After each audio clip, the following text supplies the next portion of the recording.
I'm a graduate student in biology at NYU, and as long as I've been a scientist, which is from birth, I've always felt there's a disconnect between my understanding of the world and sort of laymen and the rest of the world. And in biology specifically, that misunderstanding is sort of ends up in some vilification.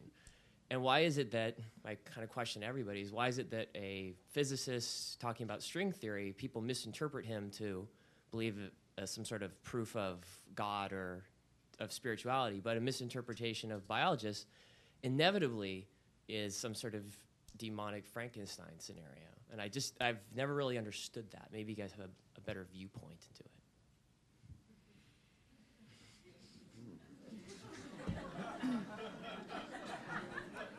I'll tackle this one. Yeah, those are my readers. Those are the people you're talking about. Those are the people who read the newspaper. They're not typically graduate students of biology who plunk 3/4 down at the airport for a copy of USA Today. There's a lot of answers to your question. Stop reading it now. Yeah. No. What, you don't get it at your hotel? What's going wrong? Something's gone wrong. There's a lot of explanations for what you're talking about. The first thing everybody says is, science gets a hell of a lot of public funding in this country. I mean, NIH's budget is $28 billion, and NSF is $6 billion. There ain't no National Institute of Journalism, and we're in the Constitution, and it's a good indication of their relative worth, probably. But so for all the feelings of persecution a lot of scientists feel, it gets a lot of the support from the public in terms of dollars, which is, the American way, after all, right? A lot of people say, though, that modernity is a new thing. The 18th century is a new thing, and the general public is still getting used to the basic premise of science, of questioning everything, not taking things for granted. Most people don't live their lives that way, and a lot of the things that science throws up all the time are not the way that people think about the world, The intelligent design debate has made this very clear. That my readers, they're not majority agnostic. On the other hand, PhD biologists, you could argue they are. So there's an inevitable clash. I don't know if I think a lot of scientists feel more persecuted than they really are. If you're willing to engage with the public, I think you'll be surprised. Or talk to reporters. You'd be surprised. There's also this element where scientists often blame the press for the public misunderstanding of science. They don't blame the elementary school teachers or the government. They often point to the press, which is trite. It's a misunderstanding of the real problem that we're actually experiencing in this country. But at the same time, because there are exceptional cases where a single press story can actually do damage to certain fields. Actually, synthetic biology. There's a great one where there was two stories. One was in the New Scientists, where a journalist named Peter Aldous actually was looking into seeing how much DNA screening is going on, and so he just called companies and put together a list and did a story that really uncovered the fact that synthetic DNA screening isn't happening. Juxtapose that against the Guardian article that came out a couple weeks later, where they ordered a 22 base pair long sequence from the smallpox genome.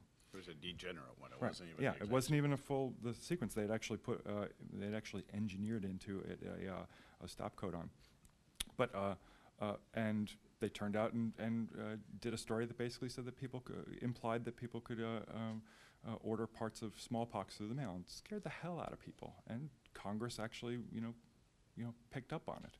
There were a lot of offices that started asking questions about it at that point, and really it was hype. And so, I mean, a big challenge that you guys face is really, actively separating the hype from the reality in a lot of these cases. And a good journalist does it, that's where their bread and butter is actually when they're reporting science. But scientists will actually see that one article and then blame the press for the misunderstanding. And that's just not the case.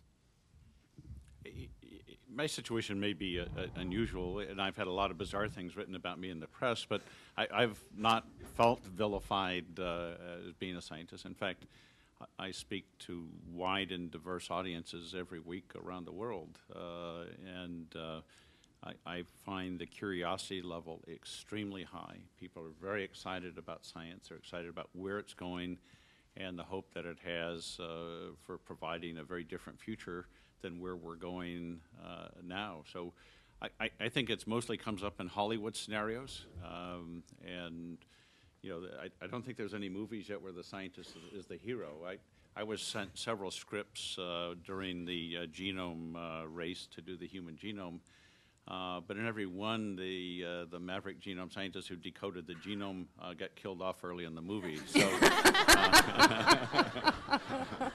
you know, I never liked any of them, but I didn't take it personally. But so I think that there's widespread curiosity among just garden variety Americans. They're curious about how things work. They're curious about how life works, and some people come at it with their own perceptions of how life came to be and who's governing our lives. And people also bring to scientific research and their stance about scientific research an enormous amount of hope, and particularly in the area of biomedical research. There's enormous amounts of hope that research will benefit, if not them, if not their children, somebody down the line. But counterbalancing that is this sort of tainted history that we have, and people know about it, right? People can say Tuskegee fast when you start talking to them about genetics research, even though it wasn't genetics research. So there's reasons in history for people to be a little bit mistrustful of scientists. And then for genetics specifically, we have the sad and tragic history of eugenics, which also people are very aware of in this country. So I think it's that the curiosity and hope on the one hand, and then these scary things and terrible and tragic things that have happened in the past because of misuse or misconduct in science. Can I just add one thing? I think that the story matters. People like to listen to stories. So if you take an issue as complicated as this, which involves chemistry, sophisticated machines, ideas that may not be entirely familiar, personalities and adventures which are a little bit hard to decode, and you figure out a way to give them kind of life and sort of color and balance, people will pay very rapt attention, very rapt attention. On the other hand, you have to understand that after they've watched your beautiful science piece, they will then pay equally rapt, dutiful, and admiring attention to the next story, which is about angels who are invaded by people from outer space and impregnate their next-door neighbor. And they will give that about the same amount of weight and respect as they gave you. And if you are asking people to just be scientists, they won't be.